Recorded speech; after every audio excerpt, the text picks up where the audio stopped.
So most people have heard about this, right? Yeah. So I'll give Elon credit here because this needs to go. But the USAID, the Foreign Assistance Agency, the Trump administration wants to shut down. Established by President John F. Kennedy in '61, the U.S. Agency for International Development provides billions in humanitarian assistance overseas. Had we just been focusing, this is what I mean. We have to hold up the rest of the world because, we're humane. All the while we're doing all this, there's all these bastards, that's what I'm going to call them, that want to sit there and say we're racist, we stole this land, we did this, we did that. And, you just really kind of want to just flip them the bird because, America holds up everybody, and then you want to call us all these names like what, a bunch of hypocrites. But this is another reason. See, I've said before, I don't think the Kennedys were on the right side of things. I don't. Nobody ever wants to talk about Airlift to America. The Kennedy Library highlights Airlift to America as this beautiful thing. No, he spit all over the black Americans while flying Africans from Kenya here to go to Ivy League schools. And even the black community was like, what? Like, you could be helping us. Same thing with this shit. This is the same thing. It's like, had we not been doing this, North Carolina could have been helped way more. Many disasters. What did they get? $600 in the disaster there? And I mean, just think of, but no, it's all about, just spitting all over America. So the USAID is the United States Agency for International Development. It is an independent agency of the United States government that is primarily responsible for administering civilian foreign aid and development assistance with a budget of over $50 billion. USAID is one of the largest official aid agencies in the world and accounts for more than half of all U.S. foreign assistance, the highest in the world in absolute terms of dollars. Congress passed the Foreign Assistance Act on September 4th, 1961, which reorganized U.S. foreign assistance programs and mandated the creation of an agency to administer economic aid.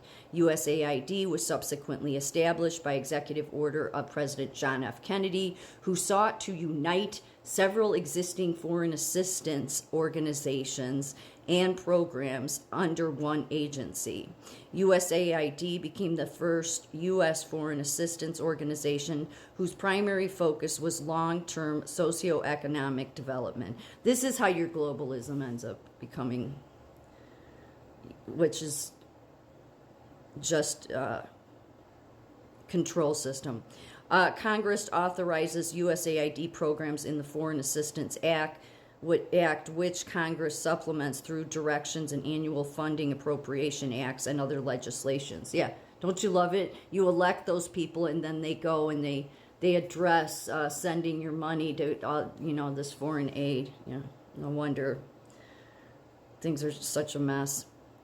As an official component of U.S. foreign policy, USAID operates subject to the guidance of the President, Secretary of State, and the National Security Council.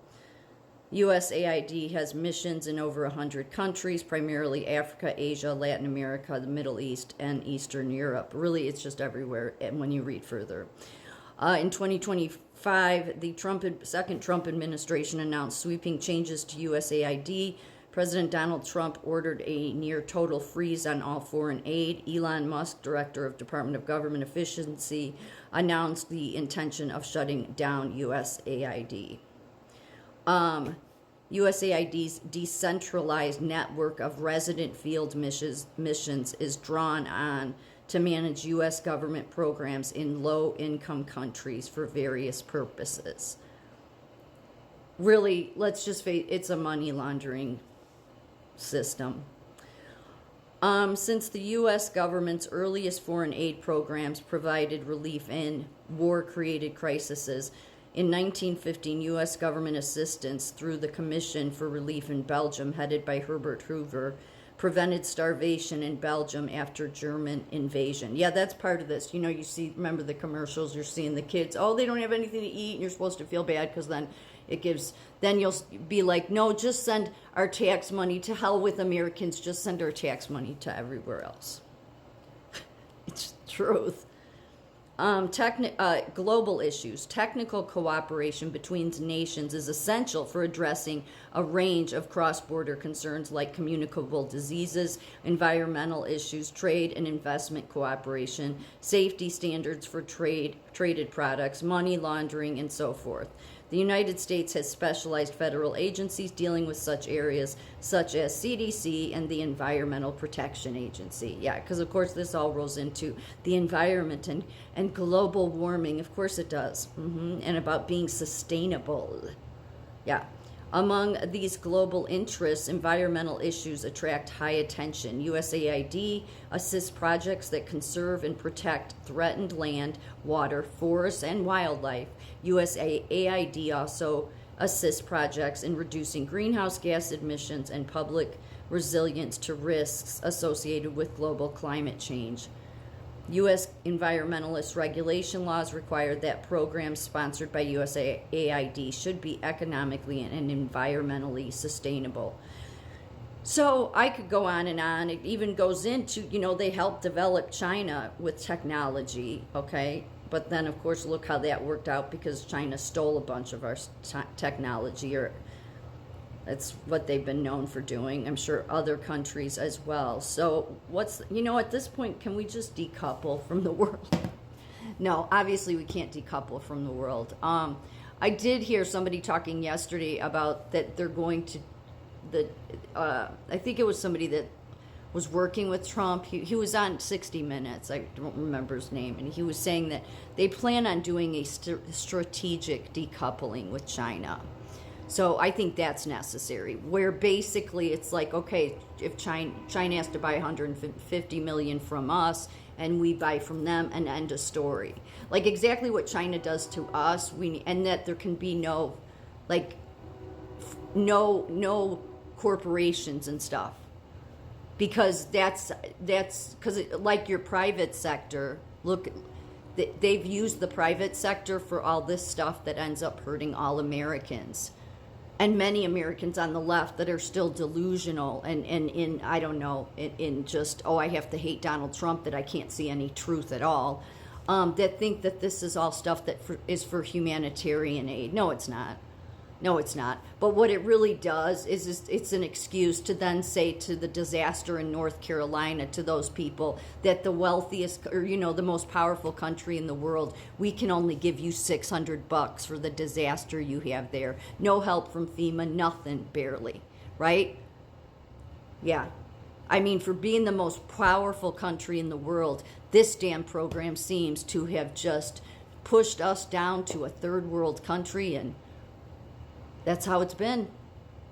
Yeah, it's sad. It makes you want to cry, because all these people that have cared more about every other country that are in our country, that care more about,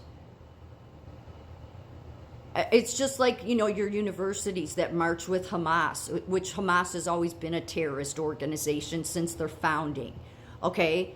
They're not some libertarian movement. They're a terrorist organization. Yet look at all the college kids the last couple of years that have marched with the terrorist organization, and death to America and stuff like that. Yeah, that's what so many people in this country have done to America. Because they hate America. It's why I got mad last night. It's like, just say the truth. You hate America. Just spit it out, because it's so obvious. Maybe you can continue to fool the radical left that really knows it anyway, okay? Because they hate America too. But just admit it, and then we can move on, and all this shit will be cut, because we want it cut. Done with all this shit. Done with holding up the rest of the world while the American people suffer.